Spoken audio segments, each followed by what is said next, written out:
Astro பக்தி tax TV நேயர்களுக்கு சாத்தியம் சங்கரின் அன்பு கலந்த வணக்கங்கள். இன்றைய பதிவில் சனி வக்ர பெயர்ச்சி ஆகிறார்.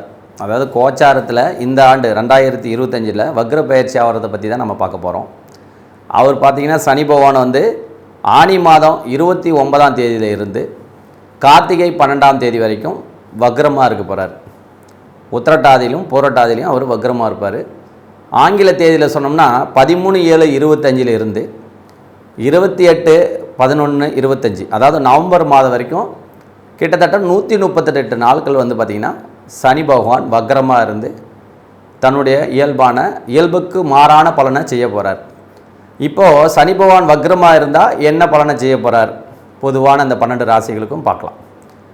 இப்போது மெல்ல மெல்ல திரேக ஆரோக்கியம் ஏற்படும். சில பேருக்கு வேலையில் பணி மாற்றங்கள், வேலை சுமை அதிகமாகுது. அதேமாதிரி பார்த்திங்கன்னா வாகனத்தில் போகும்போது கவனமாக இருக்கணுங்க.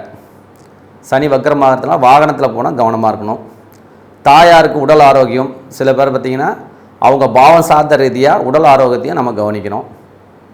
திருமணமே ஆகாமல் இருந்த நிறைய நாள் தள்ளி போயிட்டு இருந்தவங்களுக்கு கூட இப்போ திருமணம் முடிவு செய்யக்கூடிய ஒரு அற்புதமான பலன்களை செய்யக்கூடியவராக சனி பகவான் இருப்பார். அப்புறம் உறவுகளிலேயே நல்ல அந்யோன்யம் ஏற்படும். விரக்தியாக இருந்தவங்களுக்கு எந்த ஒரு விஷயமும் நடக்கலை முடியலன்றவங்களுக்கு கூட இப்போது ஒரு சகஜமான சூழ்நிலை இந்த சனி வக்ர பயிற்சியில் ஏற்படும்.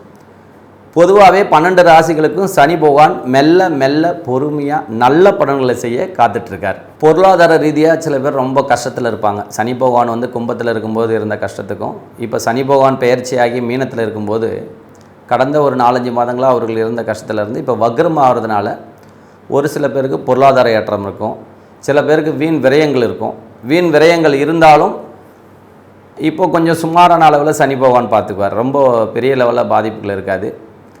அதேமாதிரி உத்தியோக மாற்றம் உண்டுன்னு ஏற்கனவே சொல்லியிருக்கேன். உறவுகளுக்கிடையே வந்து பார்த்திங்கன்னா நல்ல அந்யோன்யம் இருக்கும்.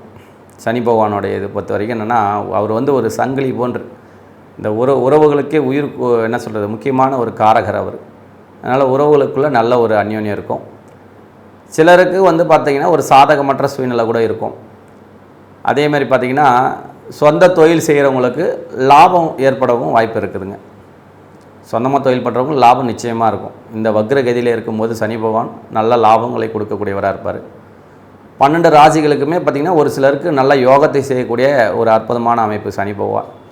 அவர்களுடைய அந்த அசுர அணியில் இருக்கிற கிரகங்களுக்கு, அதாவது பார்த்திங்கன்னா சுக்கிரன், சனி, ராகு, புதன், இவங்கெல்லாம் பார்த்திங்கன்னா அந்த அசுர குலத்தை சேர்ந்த ஒரு டீம் அப்படின்னு நம்ம ஏற்கனவே தெரியும். அந்த கிரகத்தோட ராசிகளுக்கெல்லாம் பார்த்திங்கன்னா ஒரு நல்ல அமைப்பு தான் இருக்கும். கண்டிப்பாக பார்த்திங்கன்னா ரிஷபத்துக்கும் துலாத்துக்கும் அதேமாரி மிதுனம், கன்னி, இந்த ராசிக்கெல்லாம் பார்த்திங்கன்னா கட்டாயம் வந்து ஒரு நல்ல பலனை செய்யக்கூடியவராக இருப்பார் சனி பகவான். இந்த வக்ர காலங்களில் பார்த்திங்கன்னா சனி பகவான் மிகச்சிறந்த பலனை செய்வாருங்க. இது வந்து சனி பகவானுடைய வக்ரகதியில் இருக்கக்கூடிய பயிற்சிக்கான பலன்களை கூறினோம், பொதுவான பலன்கள். இப்போ நம்ம மேச ராசிக்கான சனி வக்ரகதியில் இருந்தால் என்ன பலன்ன்றதை பார்ப்போம். இப்போது சனி வக்ர பயிற்சியால் மேச ராசிக்கான பலன்கள் என்ன அப்படின்றதான் பார்க்க போகிறோம். மேச ராசி மண்டலத்தில் முதன்மையான ராசி. இப்போ சனி வக்ரமாக இருக்கார் அப்படின்னா சில பேர் சொல்லுவாங்க எதிர்மறையான பலன்கள் பண்ணுவார் அப்படின்றது ஒரு வழக்கம் இருக்குது. ஏன்னா சனி பகவான் வக்ரமாக இருக்கும்போது எதிர்மறையான பலன்களும் செய்வார், சில ராஜயோக பலன்களையும் செய்யக்கூடிய அமைப்பு இருக்குது. மேச ராசியை பொறுத்த வரைக்கும் ராசி மண்டலத்தில் முதல் ராசி 10-11 கூடியவர், அதாவது ஜீவனாதிபதி என்று சொல்லக்கூடியவரும் சனி பகவான் தான். அவர் போய் 12ல் இருக்கார். அப்போ பார்த்திங்கன்னா வேலை பளு கொஞ்சம் கூடுதலாக இருக்கும். அதேமாதிரி 10-11 கூடியவர் பாதகாதிபதியும் ஒரு ஆதிபத்தியத்தை வைத்திருக்கிறதுனால சனி பகவானை வந்து 12ல், அதாவது விரையாதிபதி பாவத்தில், அதாவது விரயத்தில் மீனத்தில் மறையிறது வந்து ஒரு நல்ல அமைப்பு தாங்க. அதில் அவர் வக்ரமாகிற இந்த காலகட்டம், அதாவது உத்திரட்டாதி நட்சத்திரத்திலேருந்து பார்த்திங்கன்னா பூரட்டாதி வரைக்கும் அவர் பயணம் பண்ணுறாரு. கிட்டத்தட்ட 138 நாள்.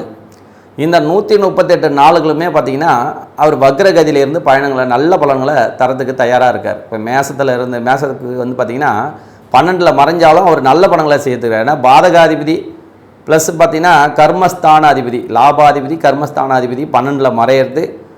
சில வீண் விரயங்கள் ஏற்பட்டாலும் அது தொழில் சார்ந்த ரீதியாகவும் லாபம் சார்ந்த ரீதியாகவும் இருக்கும். இப்போ வக்ரகதியில் இருக்கும்போது ஒரு சில மாற்றங்களும் ஒரு சில நன்மைகளும் வந்து பார்த்திங்கன்னா மேச ராசிக்கு கிடைக்கும். அதுபோக சனி பகவானோட பார்வை அப்படின்னு பார்க்கும்போது அவர் வக்ரகதியிலிருந்து சனி பகவான் மீனத்தில் இருந்து பார்த்திங்கன்னா உங்களுடைய 2ஆம் பாவத்தை 3ஆம் பார்வையை தொடர்பு கொள்வார் மேசராசிக்கு. மேசராசிக்கு பார்த்திங்கன்னா 6ஆம் இடத்தை, அதாவது 6ஆம் பாவத்தை பார்த்திங்கன்னா கன்னியை வந்து பார்த்திங்கன்னா அவருடைய 7ஆம் பார்வையை தொடர்பு கொள்வார். அதே மாதிரி பார்த்திங்கன்னா அவருடைய 10ஆம் பார்வையாக வந்து பார்த்திங்கன்னா தனுசை தொடர்பு கொள்வாருங்க. இப்போது சனி பகவான் தன்னுடைய 3ஆம் பார்வை அப்படின்றது 3-10ன்றது கொஞ்சம் கூடுதலான பார்வை அப்படின்னு சொல்லுவாங்க. சனி பகவான் மேசராசிக்கு 2ஆம் இடத்தை பார்வை செய்வது என்பது அவருடைய, அதாவது என்ன சொல்கிறதுனா, மேசராசியை பொறுத்த வரைக்கும் அவர் வந்து விரையாதிபதி அந்த பிளேஸ்மெண்ட்டில் இருந்தாலும் அவர் சில நன்மைகளை செய்யக்கூடிய ஒரு அமைப்புங்க. 2ஆம் பாவத்திலே வந்து தனத்தில் வந்து பார்த்திங்கன்னா தனாதிபதி பாவத்தை வந்து தொடர்பு கொள்கிறதுனால தனம் சார்ந்த விஷயங்களில் உங்களுக்கு ஒரு சின்ன யோகங்களை செய்வார், ஒரு சில யோகங்கள் ஏற்படும். அதே மாதிரி பார்த்திங்கன்னா குடும்பத்திலையும் பார்த்திங்கன்னா மேசராசிக்கு சனி பகவான் வந்து 10-11 கூடியவர். அப்படின் மாதிரி குடும்ப ரீதியான வந்து சில கர்ம காரியங்களுக்கெல்லாம் நீங்கள் போயிட்டு வர மாதிரி இருக்கும். அதே மாதிரி உறவுகள்கிட்ட வந்து பார்த்திங்கன்னா கொஞ்சம் அனாவசியமாக பேசுகிறத தவிர்த்துக்கலாம். ஒரு சில சண்டை சாடி ஏற்படக்கூடிய நிகழ்வுகளாக இருந்தால் அதை கொஞ்சம் தவிர்ப்பது நல்லது. மற்றபடி உங்களுக்கு குடும்பத்தில் வந்து நல்ல சூழ்நிலை ஏற்படும். மேசராசி பொறுத்த வரைக்கும் அவர் 3ஆம் பார்வையை பார்க்குறாரு, 2ஆம் பாவத்தை, நல்ல சூழ்நிலை தான் ஏற்படும். தொடர்ந்து பொருளாதார ரீதியாக பார்த்திங்கன்னா கொஞ்சம் படிப்படியாக முன்னேற்றங்கள் ஏற்படும் மேசராசிக்கு. அதுபோக மேசராசிக்கு சனி பகவான் பார்த்திங்கன்னா 7ஆம் பார்வையாக தான் நிற்கிற பாவத்துக்கு பாதகாதிபதி என்று சொல்லக்கூடிய கன்னியை பார்க்குறாரு, அது 6ஆம் இடம். ஸோ மேசராசி ஏற்கனவே வந்து பார்த்திங்கன்னா கேது பகவான் கடைசி, அதாவது போன ஆண்டில் பார்த்திங்கன்னா அந்த இடத்துல தான் இருந்தார். அங்கே இருக்கும்போது மேசராசிக்கு கடுமையான வந்து கடன்கள், எதிரியால தொல்லை, நிறைய விஷயங்கள் வந்து போயிட்டு இருந்தது. இப்போ அந்த பாவத்தை வந்து சனி பகவான் பார்க்குறாரு. ஒரு சில மாற்றங்கள் ஏற்படும். அதாவது ஏற்கனவே கடனில் தத்தளிச்சவங்களுக்கு பரவாயில்ல என்ற ஒரு சூழ்நிலை ஏற்படும். அதே மாதிரி பார்த்திங்கன்னா சத்துருக்களிடம் கொஞ்சம் கவனமாக இருக்கணும். அவருடைய பார்வை இருக்கிறதுனால சத்துருக்களிடம் கொஞ்சம் கவனமாக இருக்கலாம். ஒரு சிலருக்கு பார்த்திங்கன்னா சத்துருக்களே வந்து நிறைய நண்பராகக்கூடிய ஒரு சூழ்நிலை ஏற்படும். தேவையில்லாத கடனை குறைத்து கொள்வது நல்லது. மேசராசிக்கு 6ஆம் பாவத்தில் சனி பகவான் பார்வை விடுவது, தேவையில்லாத கடன்களை குறைத்து கொள்வது நல்லது. அதேமாதிரி டாக்குமெண்ட் இஷ்யூஸ், அதாவது நீங்கள் ஒரு தொழிலை தொடங்கினாலோ இல்லை வந்து ஒரு இடத்த வாங்கினாலோ இந்த 6ஆம் பாவத்திலேயே வந்து சனி பகவான் பார்வை இருக்கிறதால டாக்குமெண்ட் இஷ்யூஸ்லாம் வராமல் நல்ல முறையில் செக் பண்ணி வாங்குறது நல்லது. ஏன் அப்படின்னா சனி பகவானுக்கு நின்ற பாவத்துக்கு 4ஆம் இடமும் பார்த்திங்கன்னா மிதுனமே வராரு, புதன் வீடே வருது. அதனால் பார்த்திங்கன்னா இங்கே மேசராசிக்கு 3-6ஆம் பாவத்தோட கனெக்டிவிட்டி புதன்றதுனால சனி பகவான் அந்த 7ஆம் பார்வையாக 6ஆம் பாவத்தை தொடர்பு கொள்வது கொஞ்சம் டாக்குமெண்ட் இஷ்யூஸ், எதுக்குமே வந்து நீங்களை முன்மாதிரி உங்களை முன்வைத்து செய்கின்ற காரியங்களுக்கு ஒப்பந்தம் விடுவது போன்றதெல்லாம் நீங்கள் கவனமாக இருக்கணும். அதே மாதிரி தாய் மாமன் உறவுகளிடம் கவனமாக இருக்கணும். ஏன்னா சனி பகவான் வந்து இந்த இடத்த பார்க்குறதுனால தாய் மாமன்களிடம் கொஞ்சம் நம்ம கூடுதல் கவனத்தோடு இருக்கிறது நல்லது. தான் உண்டு தான் வேலை உண்டு இருந்தால் சனி பகவான் ஒன்றும் செய்ய மாட்டாருங்க. தர்மப்படி இருந்தாலும் அவர் ஒன்றும் செய்ய மாட்டாருங்க. நேர்மையாக இருந்தாலும் அவர் ஒன்றுமே செய்ய மாட்டார். ஏன்னா நீதிமான் அப்படின்னே சனி பகவானுக்கு பேர் இருக்குது. நீங்கள் நேர்மையாக இருக்கும் பட்சத்தில் அவர் எந்த ஒரு விதமான பிரச்சனையும் ஏற்படுத்த மாட்டார். அடுத்ததாக பார்த்தீங்கன்னா மேச ராசிக்கு 10ஆம் பார்வையாக அவர் மீனத்தில் இருந்து 10ஆம் பார்வையாக தனுசை பார்க்குறாரு. அதாவது பாக்கியஸ்தானம் என்று சொல்லக்கூடிய தனுசை வந்து மேச ராசிக்காரங்களுக்கு தனுசை வந்து சனி பகவான் பார்க்குறார். ஸோ பாக்கியஸ்தானத்தை ராசி மண்டலத்துக்கு 10 கூடியவர் தனது 10ஆம் பார்வையால் பார்ப்பது வந்து பார்த்திங்கன்னா பார்க்குறது மேச ராசிக்கு சற்று கூடுதலான நல்ல பலன்களை செய்யக்கூடிய அமைப்புங்க. தந்தையின் மூலயமான ஆதாயங்கள், தந்தையோட சொத்து பிரச்சனைகள்லாம் ரொம்ப நாள் தீராமல் இருந்திருக்கும். அந்த பிரச்சனைகள்லாம் இப்போ ஒரு தீரக்கூடிய ஒரு அற்புதமான தருணம்னு கூட சொல்லலாம். நிறைய பேர் வந்து பார்த்திங்கன்னா நீதிமன்றங்களை வழக்குக்காக பதிவு பண்ணியிருப்பாங்க. அந்த மாதிரி சொத்து சார்ந்த விஷயங்களையோ இல்லை தந்தையோட வேறு சில ஆதாயங்கள் பெறத்துக்காக இருந்தக்கூடிய விஷயங்கள்லையோ பார்த்திங்கன்னா இப்போ ஒரு நல்ல மாறுதல்கள் ஏற்படும். வழக்கில் வெற்றி பெறத்துக்கான வாய்ப்பும் இருக்குது. ஏன்னா மேசராசிக்கு 10ஆம் பார்வையாக அவர் பாக்கியஸ்தானத்தை பார்வை செய்கிறார். அதனால் வழக்கில் வெற்றி ஏற்படவும் வாய்ப்பு இருக்குது. ஏன்னா பாக்கியஸ்தானத்து குரு வந்து சனி நட்பு தாங்க. அதனால் கட்டாயம் பார்த்திங்கன்னா அவர் ஜீவனாதிபதி அவரே.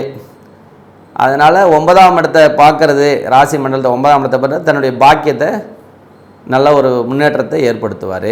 தந்தையிடம் நல்ல ஒரு உறவு இருக்கும் மேசராசிக்கு. ஏற்கனவே சில கருத்து வேறுபாடுகளாக இருந்திருப்பாங்க, இப்போ நல்ல உறவு இருக்கும். இப்போ ஏற்கனவே நம்ம 7ஆம் பார்வையாக ராசி மண்டலத்துக்கு 6ஆம் இடத்தை பார்த்தா கணவன் மனைவியுடைய கருத்து வேறுபாடு இருந்திருக்கும். கன்னி பாவத்தை சனி பகவான் 7ஆம் பார்வையாக பார்க்குறோம்னா கணவனுடைய கருத்து வேறுபாடுகள் நிறைந்திருக்கும். ஒரு சில பேர்த்துக்கு பார்த்திங்கன்னா திருமணமாகி டிவோர்ஸ் ஆகியிருப்பாங்க, இல்லை கருத்து வேறுபாடாக இருப்பாங்க, சில ஆண்டுகள் சில மாதங்கள் பிரிஞ்சிருப்பாங்க. அவங்களுக்குள்ள ஒரு நல்ல மனமாற்றங்கள் இந்த வக்ரகதியில் ஏற்படும். சனி பகவானுடைய இந்த வக்ரகதியில் கட்டாயம் ஒரு மனமாற்றங்கள் ஏற்படும். அவங்க திரும்ப வந்து ஒன்றா சேர்ந்து வாழக்கூடிய ஒரு அமைப்பு ஏற்படும். பிரிஞ்சவர்கள் ஒன்று சேர்வார்கள் மேசத்தை பொறுத்த வரைக்கும். அந்த மாதிரி ஒரு அமைப்பு மேசராசிக்கு உண்டு. இப்படி இந்த ராசி மேசராசியை பொறுத்த வரைக்கும் சனி வக்ரகதியிலேருந்து நல்ல பலன் தான் செய்வார். 10, 11 ஆதிபத்தியமாக இருந்தாலும் சனி பகவான் 12இல் மறைந்து நல்ல பலன்களை அற்புதமாக செய்வார் அப்படின்னு இந்த பதிவை முடித்துக் கொள்கிறேன்.